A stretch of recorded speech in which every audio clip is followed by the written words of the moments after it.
یہ مسئلہ بھی ہو گیا حل۔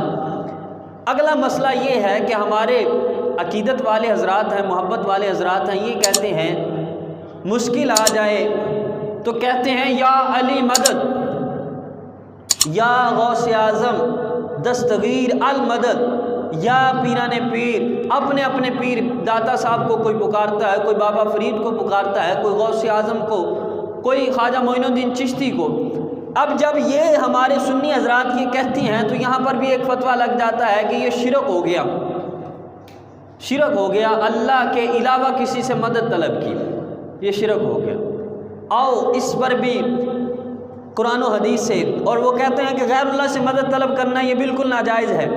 کلام مجید کی آیت کریمہ ہے، اللہ کریم ارشاد فرماتا ہے یا ایھا الذین آمنوا استعینوا بالصبر والصلاۃ، اے ایمان والو صبر سے بھی مدد طلب کرو اور نماز سے بھی مدد طلب کرو۔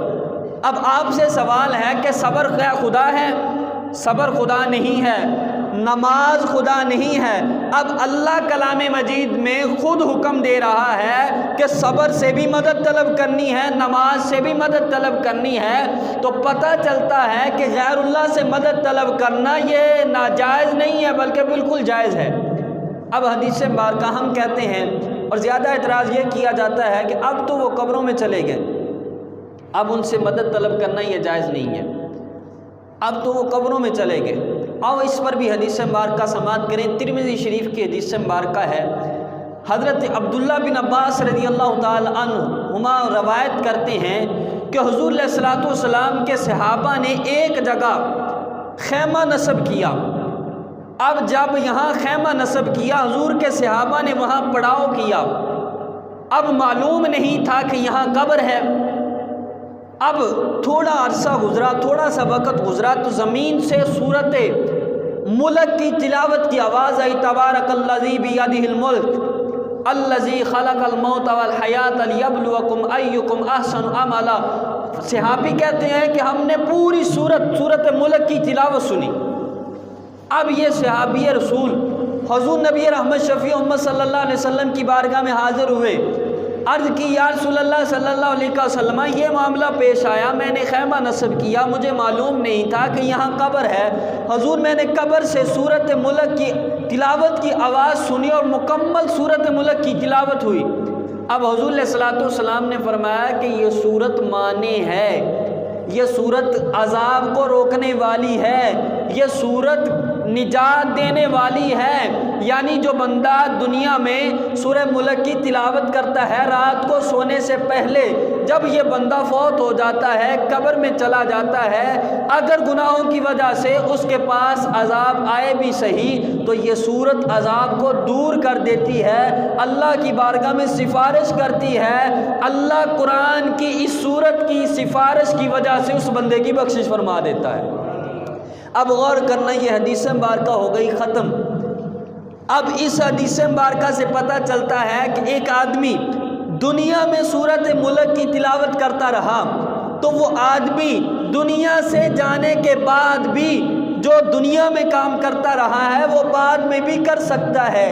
یہ حدیث رسول بتاتی ہے، جیسے موسیٰ علیہ السلام، حضور نے کہا کہ میں نے دیکھا موسیٰ علیہ السلام اپنی قبر انور میں کھڑے ہو کے نماز پڑھ رہے ہیں، موسیٰ علیہ السلام زمین پر نماز پڑھتے رہے تو قبر میں بھی موسیٰ علیہ السلام نماز پڑھ رہے ہیں۔ وہ اللہ کے ولی زمین کے اوپر سورت ملک کی تلاوت کرتے رہے، وہ قبر میں بھی سورت ملک کی تلاوت کرتے رہے ہیں۔ جو ولی زمین پر مدد کر سکتا ہے، ہم مشکل کے وقت کسی ولی کے پاس جاتے ہیں، کسی فقیر کے پاس جاتے ہیں، حضور ہمارے لیے دعا کریں، اس فقیر کی، اس ولی کی دعا سے اگر زمین کے اوپر، اگر وہ زمین کے اوپر ہے تو مشکلیں حل ہو رہی ہیں۔ اگر وہی ولی غوث اعظم کی صورت میں، داتا صاحب کی صورت میں، خواجہ معین الدین چشتی کی صورت میں، صحابہ کی صورت میں، مولا علی کی صورت میں قبر میں چلا جائے تو ہم کہیں یا علی مدد، یا غوث اعظم مدد۔ جیسے وہ دنیا میں مدد کر سکتے تھے ایسے وہ قبر میں جا کر بھی مدد کر سکتے ہیں۔ یہ حدیث رسول نے بتایا کہ ایسے وہ قبر میں جا کر بھی مدد کر سکتے ہیں۔ تو اس حدیث مبارکہ سے پتہ چلتا ہے کہ یا علی مدد کہنا، یا رسول اللہ مدد کہنا، یا غوث اعظم مدد کہنا یہ شرک نہیں ہے بلکہ یہ بالکل جائز ہے۔ اب اگلی حدیث مبارکہ سماعت کریں۔ یہ تو تھا کہ کسی نے پکارا، اور ولی تو اتنے سخی ہوتے ہیں، اتنے نوازنے والے ہوتے ہیں کہ ان کے چاہنے والے مشکل میں ہو تو وہ خود بھی مدد کے لیے پہنچ جاتے ہیں۔ اور تاریخ الخلفاء میں حدیث مبارکہ موجود ہے، زمانہ ہے حضرت عمر فاروق اعظم رضی اللہ تعالی عنہ کا۔ حضرت عمر مسجد نبوی ہے، حضرت عمر جمعہ کا خطبہ ارشاد فرما رہے ہیں، لوگوں کو جمعہ کا خطبہ دے رہے ہیں، حضرت عمر مسجد نبوی ہیں۔ حضرت عمر نے صحابہ کی ایک جماعت نہامت بھیجی ہے، وہ جنگ کے لیے گئی ہے۔ حضرت ساریہ یہ لشکر کے امیر ہیں، یہ لشکر کے سردار ہیں۔ حضرت عمر نے جمعہ پڑھاتے ہوئے یہاں سے دیکھا کہ حضرت ساریہ مشکل میں ہے، ابھی کافر ان پر حملہ کر دیں گے، تو حضرت عمر نے جمعہ کا خطبہ ارشاد فرماتے ہوئے اعلان کیا، اے ساریہ پہاڑ کی طرف آ جاؤ، اے ساریہ پہاڑ کی طرف آ جاؤ۔ حضرت ساریہ کہتے ہیں میں نہامن میں تھا، میں جنگ کر رہا تھا، میں نے جب آواز سنی امیر المؤمنین حضرت عمر بن خطاب کی تو فوراً میں نے لشکر کو پہاڑ کی طرف کر لیا۔ کہتے ہیں ہم نے حضرت عمر کی آواز سن کے پہاڑ کی طرف جب لشکر کو کیا تو اللہ نے ہمیں جنگ میں عظیم فتح عطا فرمائی۔ اونچی کہہ دیجئے سبحان اللہ۔ اللہ نے ہمیں جنگ میں عظیم فتح عطا فرمائی۔ اب یہ خطبہ مکمل ہو گیا۔ اب لوگوں نے پوچھا حضور آج جمعے کے خطبے میں آپ نے اچانک یہ کلام فرمایا ہے، حضور سمجھ نہیں آئی۔ اور اتنے میں جب لوگوں نے سوال کیا، ایک قاصد بھی آ گیا، اس نے کہا کہ ہم مشکل میں تھے، جنگ ہو رہی تھی، حضرت عمر اگر آواز نہ دیتے، حضرت عمر اگر مدینے میں مسجد نبوی میں بیٹھ کے ہماری مدد نہ کرتے تو ہمیں فتح حاصل نہ ہوتی۔ ارے اولیاء کا تو مقام یہ ہے وہ مسجد نبوی میں بیٹھے ہوں اور مشکل میں چاہنے والے نہاون میں ہوں تو ولی وہاں بیٹھ کر بھی مدد فرما سکتے ہیں۔ اسی طرح کوئی علی پاک کا چاہنے والا، کوئی غوث پاک کا چاہنے والا، کوئی داتا صاحب کا چاہنے والا، کوئی بابا فرید کا چاہنے والا، وہ 30 تک یہاں بیٹھ کے اگر مدد کے لیے پکارے تو بابا فرید، خواجہ قطب الدین بختیار کاکی، غوث اعظم مولا علی مدد کے لیے پہنچتے ہیں۔ اونچی کہہ دیجئے سبحان اللہ۔ وہ مدد کر سکتے ہیں، اولیاء اللہ مدد کر سکتے ہیں۔ اب شرک کب لازم آئے گا؟ شرک اس وقت آئے گا جب کوئی ان کو خدا سمجھے گا۔ ہم خدا نہیں سمجھتے، کوئی بالکل بھی اگر ان پڑھ بندہ ہے نا تو وہ خدا نہیں سمجھتا، وہ یہی کہتا ہے یہ اللہ کے محبوب ہیں، یہ اللہ کے پیارے ہیں، ان کو خدا نہیں سمجھتا، اللہ کے پیارے۔ اب دنیا داری ہے، اب دنیا داری میں ہم کہاں تک محتاج ہو گئے؟ اب دنیا داری میں ہر کام کے لیے ایک دوسرے کی مدد درکار ہے۔ اب دنیا داری پر غور کریں، ایک آدمی اگر کپڑے لے کے آتا ہے نا، کپڑا اسے خود سلائی کرنا نہیں آتا، وہ درزی کے پاس جائے گا۔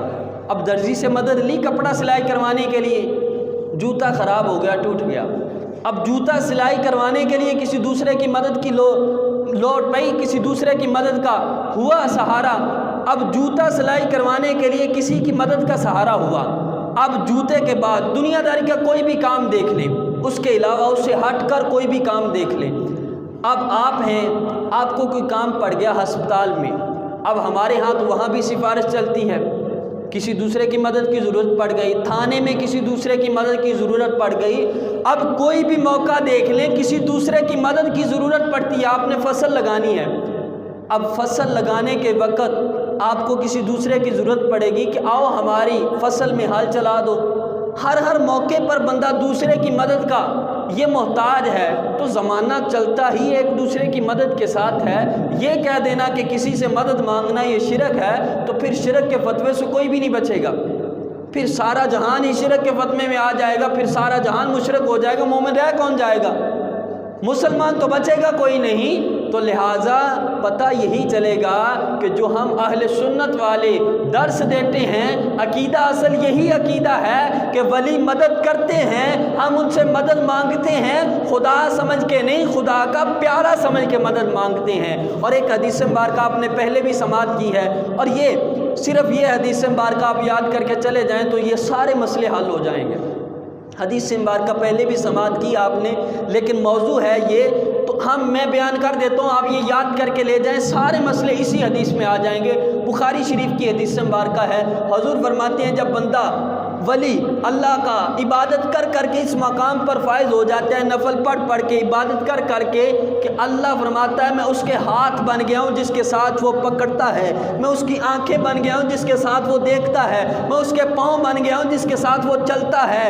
اب اللہ فرما رہا ہے میں اس کے کان بن گیا ہوں، اس کی آنکھیں بن گیا ہوں، اس کے پاؤں بن گیا ہوں۔ یہ حدیث مبارکہ ہے، بخاری شریف کی حدیث مبارکہ ہے۔ یہ ولی اللہ عبادت کر کے یہ خدا نہیں بنتا، لیکن اللہ کا بندہ ہی رہتا ہے، اس میں صفات وہ آ جاتی ہیں جو رب کائنات میں ہیں، یعنی اللہ دور سے بھی دیکھ لیتا ہے، نزدیک سے بھی دیکھ لیتا ہے، دور سے بھی سن لیتا ہے، نزدیک سے بھی سن لیتا ہے۔ ایسے ولی کو کوئی فیصل آباد سے پکارے، کوئی لاہور سے پکارے، کسی بھی جگہ سے پکارے، اللہ کہتا ہے میں اس ولی کے کان بن گیا ہوں، وہ ولی سن لیتا ہے، مدد بھی کر سکتا ہے۔ یہ بخاری شریف کی حدیث مبارکہ ہے، صرف یہی حدیث مبارکہ آپ یاد کر لیں۔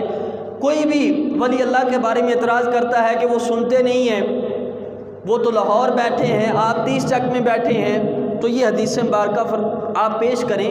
یہ اللہ فرما رہا ہے کہ میں اس کے کان بن گیا ہوں۔ اب اللہ دور سے سن لیتا ہے یا نہیں سنتا؟ سن لیتا ہے۔ اب کوئی بندہ یہاں بیٹھ کے غوث اعظم کو مدد کے لیے پکارے، اب اللہ فرماتا ہے میں اس کے پاؤں بن گیا ہوں، میں اس کے ہاتھ بن گیا ہوں۔ اللہ ہر جگہ مدد کر سکتا ہے یا نہیں کر سکتا؟ اب اللہ نے اس ولی کو بھی یہ صفت دے دی ہے کہ وہ ولی بغداد میں بیٹھ کر ہر جگہ اپنے غلاموں کی مدد کر سکتے ہیں۔ ہم ان کو خدا سمجھ کے مدد طلب نہیں کرتے، ہم خدا کا محبوب، خدا کا پیارا سمجھ کے۔ اور یہ کیسے ممکن ہے؟ یہ کیوں ہوتا ہے ایسے؟ بعض دفعہ ایسے ہوتا ہے، آپ نے کسی بڑی بارگاہ میں جانا ہے تو آپ ڈائریکٹ نہیں جا سکتے، آپ وہاں کا کوئی اچھا جو اس بڑی بارگاہ کے قرب والا ہو وہ بندہ تلاش کرتے ہیں۔ آپ کو کچہریوں میں کوئی کام پڑ گیا، آپ ڈائریکٹ جج سے نہیں مل سکتے، تو آپ کوئی ایسا بندہ تلاش کریں گے جو اس کا قریبی ہے، جو اس کا دوست ہے، کہ بھائی میری سفارش کر دو، میرا یہ کام کروا دو۔ اب ہم ولی کو وسیلہ بناتے ہیں، غوث اعظم کو وسیلہ بناتے ہیں۔ کیوں بناتے ہیں؟ بھائی میں گناہ گار ہوں، یہ اللہ کا پیارا ہے، اس نے رب کو راضی کیا ہے، اگر یہ میرے لیے اللہ کی بارگاہ میں ہاتھ اٹھا دے گا تو اللہ ضرور پوری فرما دے گا۔ ہم کہتے ہیں کہ یا مولا علی کا صدقہ دے، غوث اعظم کا صدقہ دے۔ اللہ کہتا ہے اس نے وسیلہ جو دیا ہے اس کا دیا ہے جس پہ میں راضی ہوں۔ اب اللہ اس کو خالی نہیں لوٹائے گا، اب اللہ اس کو خالی نہیں لوٹائے گا۔ تو یہ حدیث مبارکہ سے سارے مسئلے، بخاری شریف حوالہ بھی نوٹ کریں، بخاری شریف کی حدیث ہے، سارے مسئلے حل ہو گئے۔ اللہ فرماتا ہے میں اس کے ہاتھ بن جاتا ہوں، پاؤں بن جاتا ہوں، آنکھیں بن جاتا ہوں، کان بن جاتا ہوں۔ یہ حدیث مبارکہ سارے مسئلے حل کر دیتی ہے۔ اب بخاری وہ بھی پڑھتے ہیں، بخاری ہم بھی پڑھتے ہیں، تو کیا یہ بخاری سے حدیث نکال دو گے؟ تو ولی اللہ مدد کر سکتے ہیں۔ ہم کہتے ہیں یا میرا مدد، یا غوث اعظم مدد، یا علی مدد، یا بابا فرید مدد، یا خواجہ معین الدین مدد۔ ہم یہ جو مدد مانگتے ہیں یہ قرآن اور حدیث کے خلاف نہیں ہے، بلکہ قرآن اور حدیث کے بالکل مطابق ہے۔ تو یہ دونوں مسئلے بھی حل ہو گئے کہ 11ویں شریف کا مطلب کیا ہے، اور اللہ کے ولیوں سے جو مدد مانگتے ہیں اس مدد مانگنے کا کیا مطلب ہے، کہ کیا وہ مدد کر سکتے ہیں، اور اس پر بہت زیادہ دلائل ہیں قرآن و حدیث سے۔ اور اگر شروع کیا جائے تو 1 سے 2 جمعے اسی پر ہی لگ سکتے ہیں، لیکن یہ صرف آپ کے ذہنوں میں اگر خلش باقی نہ رہے، کوئی منکر اعتراض کرے تو فوراً آپ جواب دے لیں کہ بھائی یہ شرک نہیں بنتا، یہ بدعت نہیں بنتا۔ تو حضور غوث اعظم رضی اللہ تعالیٰ عنہ، اب آپ ان کی شان سماعت فرمائیں، اور یہ حدیث مبارکہ نے سارے مسئلے اور آنے والی جو تقریر ہے وہ بھی حل کر دی، اور بعد میں بھی کسی ولی کا ذکر کریں گے تو سارے مسئلے اس حدیث مبارکہ